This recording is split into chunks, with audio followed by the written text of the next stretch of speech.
Oke. Baik, jadi di sini saya akan menjelaskan tentang lebih ke job dari Academic Reading Circle.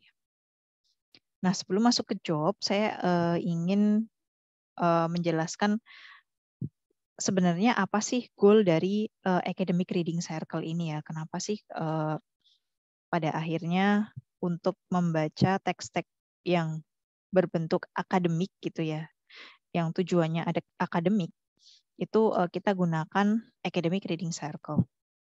The goal wasn't to improve the reading speed, but rather the deeper level comprehension so that the students are able to talk about it intellectually and use it in their academic writing.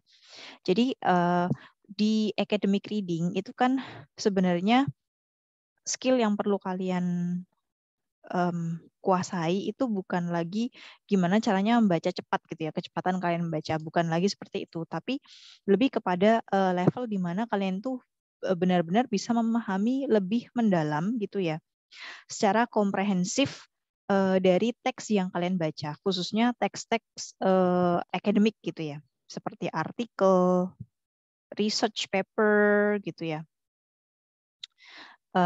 news, seperti itu. Dan biasanya teks-teks yang berbau akademik tersebut itu memang banyak sekali technical terms-nya gitu ya. Banyak sekali istilah-istilah teknisnya gitu. Sesuai dengan topik dari teks tersebut. Gitu. Nah, kenapa sih academic reading ini penting gitu ya? Karena nantinya ketika siswa atau kalian sudah bisa gitu ya memahami secara mendalam apa yang ada, informasi-informasi yang ada di dalam teks tersebut gitu ya. Kalian itu nanti akan bisa mensupport untuk pegangan kalian ketika kalian akan di academic writing gitu ya. Kalian akan menulis di academic writing maupun kalian nanti dipersiapkan untuk skripsi gitu ya, atau membuat proposal penelitian. Tuh, jadi mulai dari sekarang kalian tuh sudah disiapkan gitu ya, bagaimana sih agar kalian tuh bisa lebih memahami teks-teks yang sifatnya adalah akademik gitu ya. Jadi ARC ini mewadahi ini ya, supaya membaca teks-teks yang banyak sekali technical term-nya itu kalian bisa lebih fun gitu dan ringan karena dibagi gitu ya, dibagi dalam tiap membernya dan dalam satu kelompok gitu ya, bisa saling berdiskusi. Oke.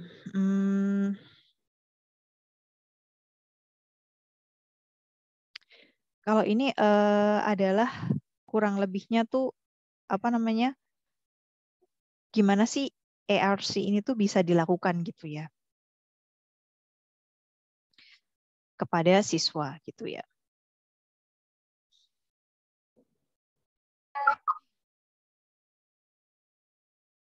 Nah, di sini pasti yang pertama adalah one common text. It is a required text. Jadi yang pertama kali kalau kita mau melakukan ARC itu pasti kita harus mencari teksnya dulu.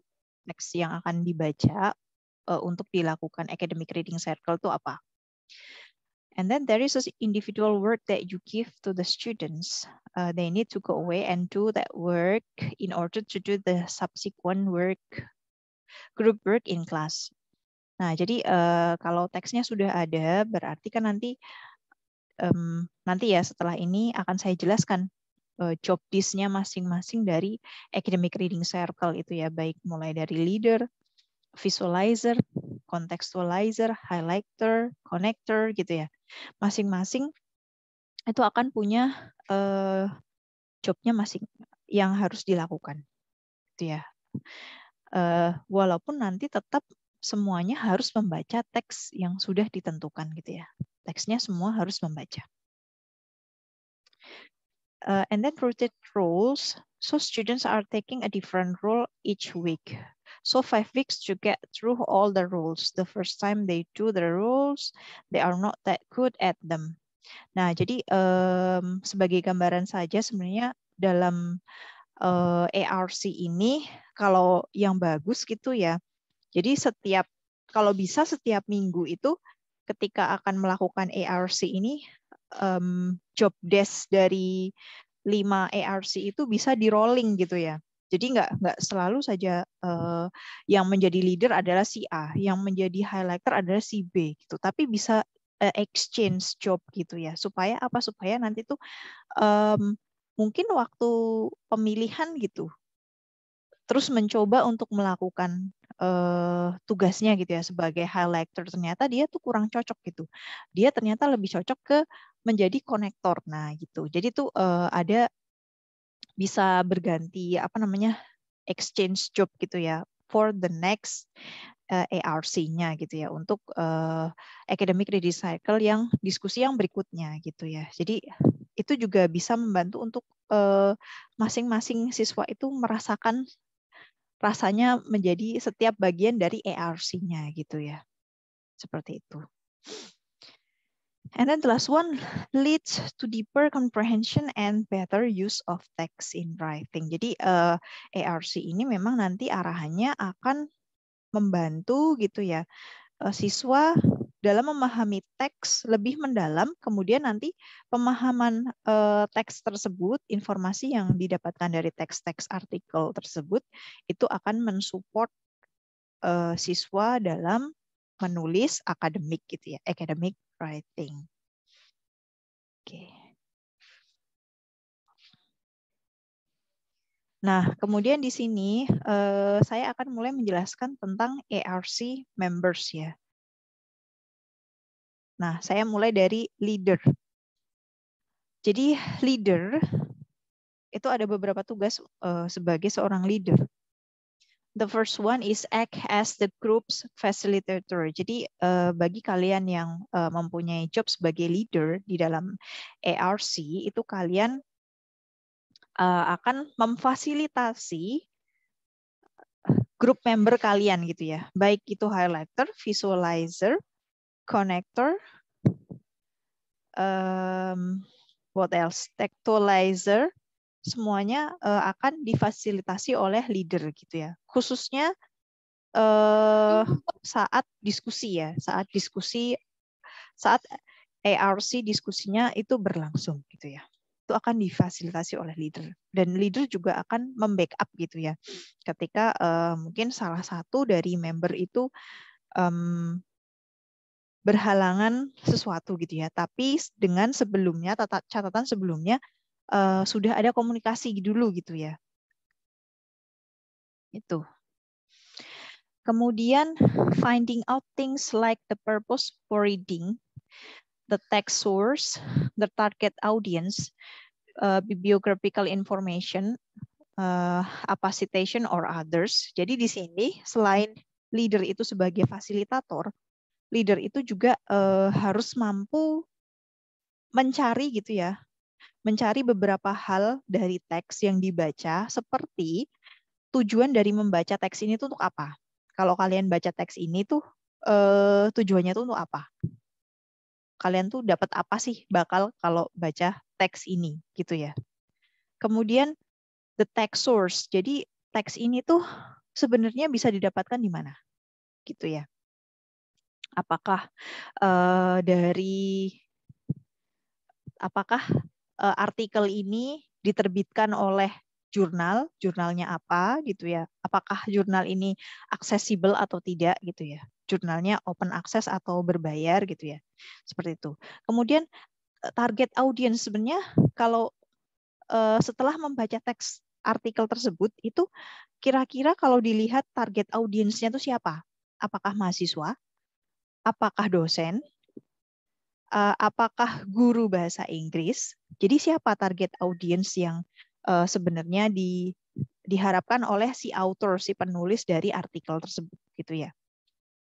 Kemudian di bibliographical information ini leader itu juga harus melihat gitu ya, mengecek kembali di bagian referensi gitu ya. Apakah referensi itu ditulis oleh authornya itu menggunakan format apa citation atau format yang lain gitu ya. Atau bahkan malah di artikel itu tidak ada referensinya gitu ya. Jadi itu perlu dicek juga. And then tugas leader yang berikutnya, create basic comprehension question to use in their group to check their understanding. To do this, they need to identify the statements that represent key points. You can use who, what, when, where, how, what, if to make the question. Jadi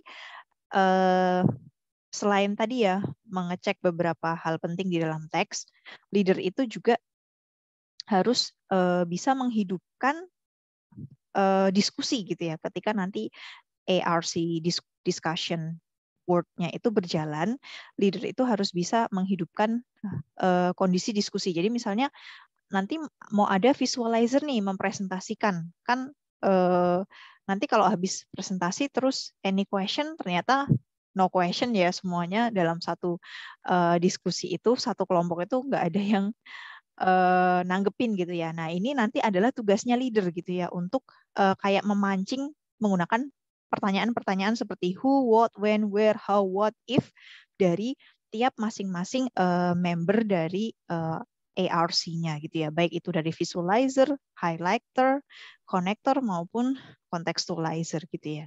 Jadi jangan sampai ada luang gitu kosong pas selesai member grupnya selesai presentasi, terus ada waktu yang kosong gitu karena pada diem gitu. Itu yang harus menghidupkan kembali adalah leader gitu ya. Dengan tadi karena leader sudah membuat beberapa pertanyaan gitu ya terkait dari teksnya, atau bisa dari masing-masing bagian grup membernya gitu yang berhubungan dari bagian masing-masing grup membernya gitu ya. Kemudian tugas yang terakhir dari leader adalah make a conclusion about the ARC discussion. Jadi nanti di akhir selain menutup diskusinya, sebelum ditutup diskusinya gitu ya oleh leader tuh juga harus membuat kesimpulan gitu dari akhir diskusi yang sudah dilaksanakan. Jadi seperti apa gitu, conclusion-nya apa gitu ya? Apa yang didapatkan dari hasil diskusi gitu. Itu adalah beberapa tugas dari leader ya. Kemudian saya lanjutkan untuk tugas dari contextualizer. Nah, contextualizer karena ini tuh mengkontekstualkan gitu ya teks yang dibaca.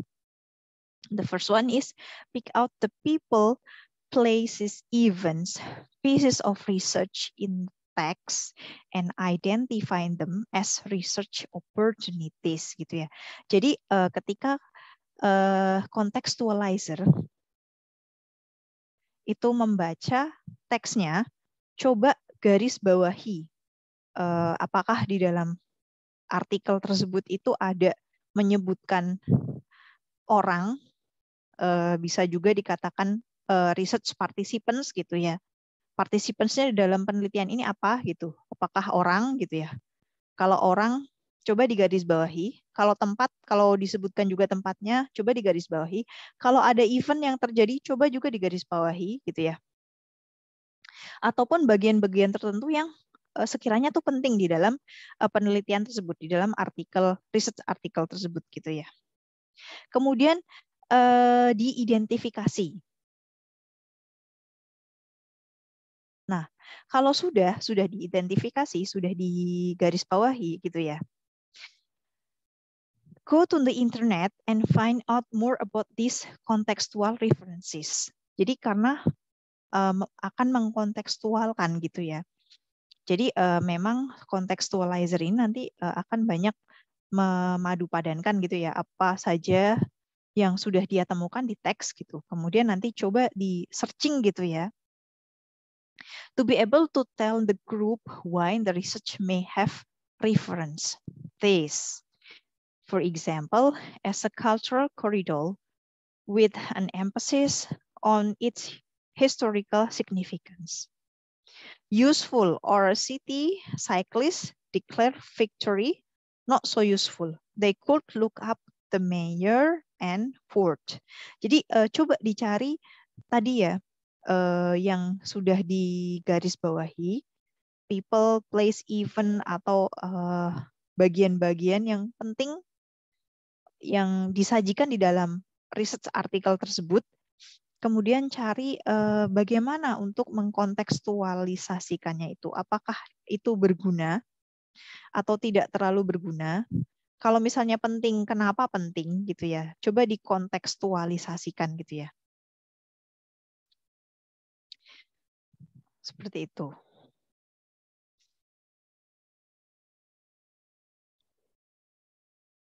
Oke, kemudian saya lanjutkan di visualizer. Nah, untuk bagian visualizer, di sini ada 3 poin penting gitu ya. Jadi tugas dari visualizer ini di dalam teks, find things in the text that could be graphically represented. Example as a videos, image, timelines, infographics, etc. Example in this text, ini contoh ya. Jadi tugas pertama seorang visualizer itu di dalam teks yang dibaca itu coba cari dulu di teksnya. Apakah di dalam research artikel itu tuh ada sesuatu yang divisualisasikan oleh si penulis gitu ya. Misalnya entah itu gambar atau link video gitu ya, atau memang dia menyajikan sebuah gambar gitu ya, atau timeline, infografik, atau bagan, atau tabel, atau chart gitu ya. Yang itu memvisualisasikan gitu ya, memvisualisasikan data mungkin gitu ya. Nah, kemudian nah misalnya ada contoh di sini ya, contoh ada sebuah tag ya, in this tag a Google Map showing where Jarvis Street is situated. As we don't know Toronto, a photo of Jarvis Street showing the bike lanes. Nah, by bringing in this, a new element for understanding the text is added. Jadi nanti kalau sudah ketemu ternyata di dalam research artikelnya itu ada menyajikan sebuah gambar atau sebuah tabel atau apapun ya, atau chart dan sebagainya, coba cari tahu, coba analisis gitu ya, kenapa penulis dari artikel ini tuh menyajikan data di dalam tabel. Kenapa penulis menyajikan data di dalam chart? Kenapa penulis itu harus ngasih gambar di antara tulisannya dia? Kenapa dia harus menyajikan gambar seperti itu, gitu ya? Jadi itulah yang dianalisis oleh visualizer. Nah, explain to your group why this text present the data using image, tabel, or chart gitu ya. Jadi visualizer itu tugasnya adalah menjelaskan kenapa sih kok di dalam teks ini ada gambarnya gitu ya, atau kenapa sih si author ini ngasih link video gitu, apakah nanti biar pembacanya itu bisa mengakses linknya terus bisa nonton videonya gitu ya, isinya tentang apa sih gitu, gambarnya isinya tentang apa sih gitu, menggambarkan apa sih, memvisualisasikan apa sih gitu, itu adalah tugasnya visualizer. Nah, kemudian di sini ada satu hal penting lagi. If in the text there is no image, tabel, chart, you may make your own visualization about the whole text. Then present to your group member in ARC discussion. Jadi kalau misalnya, andai kata di dalam research artikelnya itu, atau di dalam teksnya itu, tidak ada sama sekali tabel, tidak ada gambar, tidak ada chart, yang author itu tidak memvisualisasikan tulisannya gitu ya, tidak disajikan dalam bentuk visual, cuman tulisan semua gitu ya. Nah, berarti ini adalah opsional dari tugas visualizer itu untuk memvisualisasikan apa yang teks yang sudah dibaca gitu ya. Jadi bisa membuat si visualizer ini bisa membuat visualisasinya sendiri gitu. Bisa dalam bentuk infografik mungkin atau poster gitu ya. Itu untuk memvisualisasikan teks yang sudah dibaca gitu. Seandainya jika di dalam teksnya tidak ada visualisasi oleh penulisnya gitu ya. Tapi kalau ada berarti cukup menjelaskan visualisasi yang diberikan oleh author itu. Kenapa kok author menyajikan seperti itu gitu ya. Oke, and then connector. Connector causes transferability of skill between courses. When you force them to make connection in a text, it builds up this ability. Make a connection to other studies, other events, other experiences. A couple of questions that might come up as the connector for this text. Jadi tugas dari konektor itu ya memang mengkoneksikan gitu ya dari apa yang sudah dibaca gitu. Misalnya contoh ini masih sebuah teks yang tadi menggambarkan Jervis Street ya.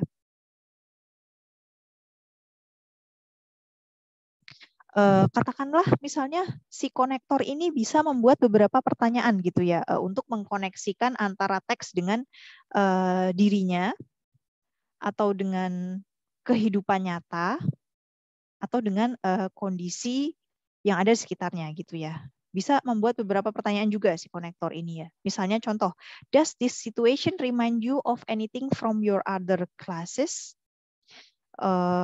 Jadi misalnya apakah misalnya kan kalian sedang membaca teks yang kalian baca itu adalah penggunaan Facebook gitu ya untuk speaking. Nah, apakah penggunaan Facebook untuk speaking ini tuh mengingatkan kalian pada suatu hal yang kalian pernah lakukan gitu? Ataukah kalian tuh pernah melakukan hal yang sejenis tapi nggak pakai Facebook gitu, pakai aplikasi yang lain? Nah, itu namanya konektor tuh di situ gitu ya. Jadi mengkoneksikan hal-hal yang bisa masuk ke dalam teks yang sedang dibaca gitu ya. Atau jadi intinya adalah si konektor tuh pasti mengingatkan, remind you of apa gitu ya, mengingat kamu akan apa gitu. Atau apakah ada kemanfaatan gitu ya dengan diri kalian sendiri ketika kalian membaca teks ini. Itu adalah tugasnya konektor. Makanya di dalam sini konektor itu give prompt example, make a connection to another event, make a connection to other classes, make a connection to somewhere you know, gitu ya. Jadi coba dibuat koneksi-koneksi gitu ya. Dari event-event yang terjadi atau informasi-informasi yang kalian dapatkan di dalam teks gitu ya. Apakah penelitian ini tuh sejenis dengan penelitian yang lain gitu ya? Apakah ada koneksi dengan penelitian yang sejenis gitu ya?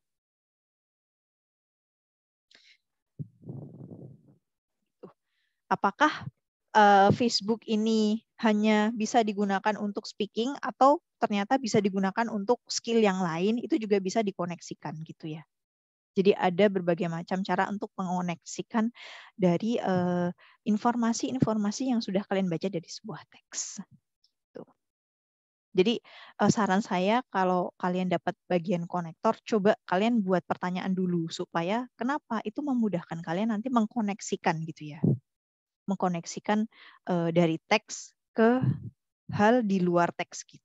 Bisa hal itu muncul dari diri kalian pribadi, dari pengalaman pribadi kalian, ataupun dari pengalaman di kelas mungkin, ataupun dari pengalaman kalian menggunakan Facebook mungkin, itu juga bisa menjadi sebuah koneksi gitu ya. Oke, kemudian yang tidak kalah penting adalah tugas dari highlighter gitu ya. Nah, focus on lexical items to facilitate meaning. Nah, jadi tugasnya highlighter ini memang fokusnya ke lexical items gitu ya. Untuk apa? Untuk lebih ke makna gitu ya, memaknai teks. Karena biasanya yang namanya academic reading kalian baca artikel, baca proposal penelitian, membaca hal-hal yang semacam tersebut, itu tuh kan banyak sekali technical term-nya gitu ya. Banyak sekali kata-kata yang teknis-teknis gitu ya. Nah, ini adalah tugasnya highlighter untuk meng-highlight gitu ya, meng-highlight berbagai macam unknown vocabulary gitu ya. Jadi vocab-vocab yang tidak diketahui, tapi tidak hanya vocabulary yang tidak diketahui gitu ya. Not only words but phrase. Jadi kalau nanti kalian nemu frase gitu ya, frase itu kan 2 kata gitu ya. Itu juga bisa kalian masukkan gitu ya. Nah, di sini ada there are 3 types. Unknown, yes, of course. Example, corridor, short life, had their day. How frequent is this vocabulary gitu ya. Jadi selain kalian meng-highlight untuk para highlighter ya, meng-highlight kata-kata yang tidak kalian ketahui atau kata yang baru, yang technical term banget gitu ya. Kalian itu juga coba menganalisis kata itu tuh muncul di dalam teks tuh berapa, frekuensinya tuh berapa banyak gitu. Bisa kalian hitung gitu ya. Misalnya, di halaman pertama dia ada, di halaman kedua dia ada lagi, halaman ketiga ada lagi. Ternyata di halaman keempat ada lagi. Oh, ternyata setiap halaman kata ini ada gitu. Atau ternyata dalam satu artikel ini yang berjumlah 6 halaman, kata ini terulang sebanyak 5 kali. Nah, itu adalah tugasnya highlighter gitu ya. Kemudian topical vocabulary. Nah, ini use within a particular discipline. Example, in this case related to transportation. Jadi ini tergantung dari topik. Jadi masing-masing penelitian itu kan pasti punya topik ya, punya research topiknya sendiri. Jadi apa sih research ini tuh mengulas tentang apa gitu? Apakah tentang speaking, apakah tentang reading gitu ya. Jadi pasti nanti vocabulary-nya juga akan mengikuti topiknya gitu ya. When we force them to notice this topical vocabulary, the process exploring it makes them better able to use it in their own writing gitu ya. Jadi dengan mengetahui vocabulary yang topical vocabulary yang vocabulary ini tuh cuman bisa digunakan untuk topik-topik tertentu gitu ya. Belum tentu vocab ini tuh bisa digunakan untuk topik yang sama, untuk topik yang berbeda gitu ya. Nah, ini itu nanti bisa menjadi kekayaan gitu ya. Kayak kalian tuh nemukan harta karun gitu ya. Untuk apa? Untuk nanti tuh memperkaya wawasan kalian akan vocabulary yang jarang ini gitu ya. Yang jarang-jarang orang pakai gitu. Jadi untuk memperbanyak vocab kalian gitu. Nah, nanti ini untuk membantu kalian ketika kalian akan masuk ke dalam academic writing gitu ya. Kan karena kalau kalian di academic writing kan kalian nggak pakai vocab-vocab yang casual lagi kan, yang sehari-hari. Pasti kalian nanti akan banyak menggunakan technical atau topical vocabulary sesuai dengan topik yang akan kalian tulis gitu kan ya. Nah, makanya dengan meng-highlight ini nanti kalian akan punya perbendaharaan vocab yang lebih banyak gitu. Then tonal language that show author feelings and attitude toward what they are talking about. Jadi selain highlighter ini tuh nyariin kosakata gitu ya intinya dari tadi. Itu tuh juga nyari tonal language. Tonal language itu apa? Maaf ya ini suka pindah-pindah sendiri. Hebat sekali memang laptop saya ini. Ya, jadi tonal language ini adalah bahasa tulisan yang biasanya itu dimunculkan oleh penulis gitu ya. Itu tuh di dalamnya itu terdapat feelings gitu ya, atau jadi kayak sesuatu yang dirasakan oleh penulis yang ingin disampaikan ke pembaca gitu ya, tentang apa yang sedang dia bahas gitu, yang sedang dia tulis gitu ya, yang sedang dia bahas di dalam teks itu gitu ya oleh si penulisnya, oleh authornya. Jadi makanya di sini shows author feelings and attitudes gitu ya, towards what they are talking about gitu. Contoh di sini, quiet closely. Jadi biasanya itu kayak ada sebuah semacam argumen gitu loh. Tapi jangan nyari yang panjang gitu, satu argumen, satu kalimat, atau bahkan satu paragraf gitu ya. Enggak, yang dicari adalah tonal language-nya. Jadi yang benar-benar itu tuh memperlihatkan author's feelings-nya gitu ya. Misalnya quiet closely. This research is quiet fantastic. Nah, itu kan berarti itu kan argumennya quiet fantastic gitu kan. Atau this research is quiet difficult. Agak susah, ini penelitian itu saya bikinnya tuh agak susah loh gitu. Kenapa? Mungkin nyari datanya kesulitan atau gimana gitu. Nah, itu berarti sudah memperlihatkan author's feeling, apa yang dirasakan oleh author ketika menyusun penelitian tersebut gitu ya, sampai menjadi sebuah artikel. Nah, itu juga perlu dicari oleh highlighter gitu ya. Atau just 18 months later gitu ya. Ada kata-kata just di sini, 18 months later, walaupun diikuti dengan kayak semacam evidence gitu ya. Tapi di sini tuh ada kayak kata-kata just gitu, hanya 18 bulan.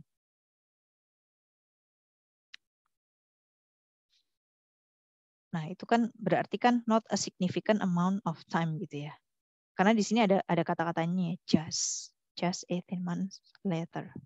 Jadi nggak significance. And then included mirror painted borders. Mirror show it is not sufficient. Jadi coba highlighter ini nyari kata-kata yang dia itu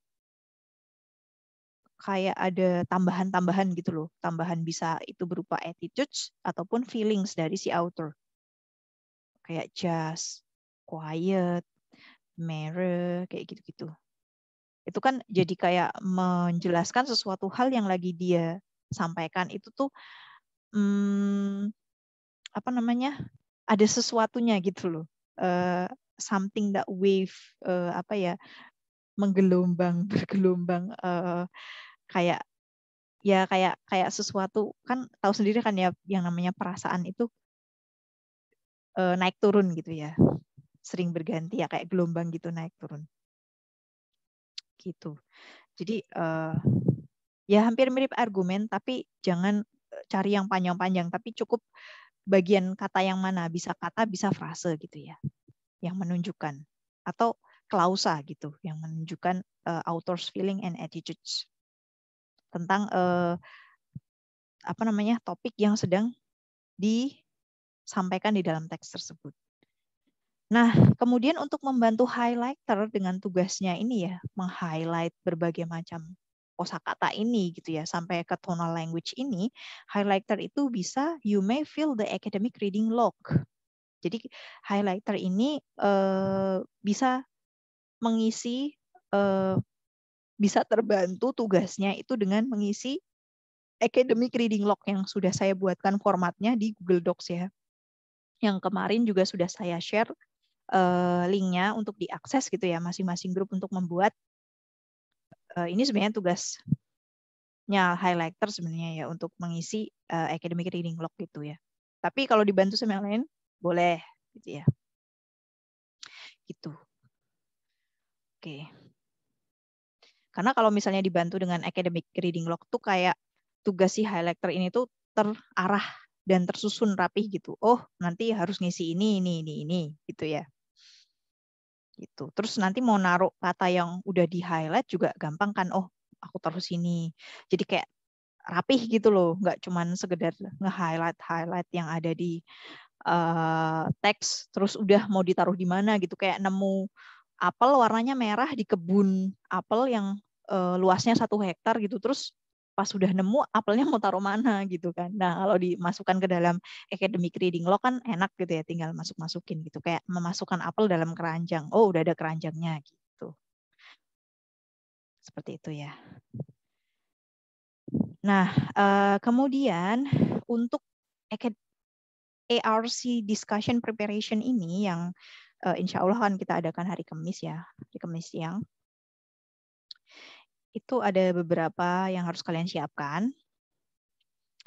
Yang pertama, jelas ya, follow job requirements for each member of ARC discussion. Jadi kalian harus mengikuti job masing-masing member dari ARC tadi ya. Ada leader, ada visualizer, ada textualizer, ada connectors gitu ya, ada highlighter. Itu semuanya harus mengikuti jobnya masing-masing gitu ya. Kemudian kalau sudah, each member should make a simple note to present their presentation during the ARC discussion. Jadi saya harapkan supaya nanti tuh pas kalian ngejelasin tuh jelas gitu ya. Karena kita kan posisinya lagi online gitu kan.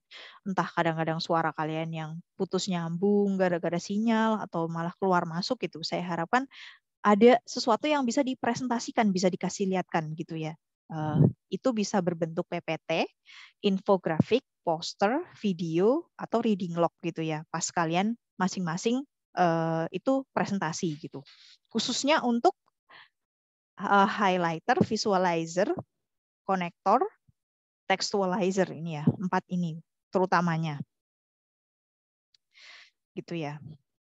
Bisa membuat nggak usah banyak-banyak, simple aja, jadi sesuai dengan jobnya masing-masing gitu ya, nggak harus yang PPT-nya yang sampai berpage-page, itu nggak usah gitu. Katakanlah misalnya visualizer cuman nge-crop, misalnya ternyata di bagian artikelnya itu memang ada gambarnya gitu ya, si autornya tuh memang ngasih gambar juga di situ ya untuk mempresentasikan data penelitiannya gitu ya. Ya udah crop aja si bagian image-nya itu, taruh di PPT, terus komenin kenapa kok si author tuh menyajikan image ini gitu. Jadi atau misalnya memang di artikelnya nggak ada sama sekali ini gambar atau visualisasinya, berarti si visualizer harus bikin sendiri gitu ya. Bisa infografik, bisa poster. Kalau misalnya katakanlah ternyata di dalam artikelnya itu ada link video nih yang bisa di share gitu, boleh visualizer nge-share videonya gitu ya untuk dipresentasikan, menjelaskan sambil mempertontonkan videonya, boleh gitu ya. Gitu. Itu untuk contoh dari visualizer. Katakanlah kalau misalnya highlighter, misalnya mau ngasih lihat hasil isian dari reading log-nya, boleh gitu ya, hasil temuan kosakata lexical item yang dia temukan selama membaca gitu ya. Teks dia taruh, dia sajikan di dalam reading log, boleh yang dipresentasikan reading log-nya, boleh gitu ya. Terus kalau misalnya konektor terus textualizer gimana? Ya, misalnya kalian udah dapat nih, terus bisa kalian buat di dalam PPT gitu ya. Atau terserah kalian, enaknya gimana, yang penting kelihatan gitu ya, ada bentuknya, kalian nggak cuma ngomong aja. Oke, kemudian each member have maximum 5 minutes to share their presentation. Jadi waktu yang diberikan untuk masing-masing member ARC member itu tuh cuma 5 menit gitu ya. Jadi baik itu visualizer, highlighter, connector, textualizer, itu semuanya waktunya cuma 5 menit. Kalau kurang gimana? Kurang boleh, tapi kalau lebih nggak boleh gitu ya. Soalnya nanti kelamaan. Karena memang kalian cukup nanti tuh yang banyak adalah diskusinya gitu ya. Kalau presentasinya mah cukup apa sih hasil yang sudah kalian dapatkan gitu ya dari masing-masing job kalian gitu ya. Yang banyak itu nanti adalah diskusinya. Oke, kemudian leader should facilitate the group members and become a timekeeper during the ARC discussion. Jadi leader, tugasnya leader, karena leader ini kemungkinan tidak presentasi gitu ya, tapi dia sudah membuka dari awal, memfasilitasi, mempersilahkan masing-masing ARC member ini untuk menyampaikan presentasinya gitu ya. Sampai nanti closing, menutup dan membuat conclusion gitu ya. Leader ini juga salah satu tugas pentingnya adalah menjadi timekeeper gitu ya. Misalnya dari visualizer udah 5 menit nih, ya udah di stop gitu. Jangan sampai kelebihan sampai 10 menit gitu. Visualizernya kok sampai 10 menit, nanti yang lainnya nggak kebagian waktu gitu ya. Itu jadi jangan, kalau misalnya memang belum selesai ya udah emang waktunya udah habis gitu ya. Tolong dipersingkat gitu ya. Jadi di sini tuh leader tuh harus tegas, intinya seperti itu. Karena namanya juga tugasnya seorang pemimpin ya, pemimpin tuh harus tegas dalam memimpin gitu ya. Gitu. Dan juga tadi ya harus bisa menghidupkan suasana diskusinya gitu. Kalau misalnya beres nanti ada yang presentasi kok nggak ada yang memberi tanggapan atau bertanya, berarti tugasnya leader untuk menghidupkan diskusinya gitu ya, supaya yang lainnya ikut bertanya. Leader bisa mengajukan pertanyaan yang sudah disiapkan. Okay, that's all that I can tell you.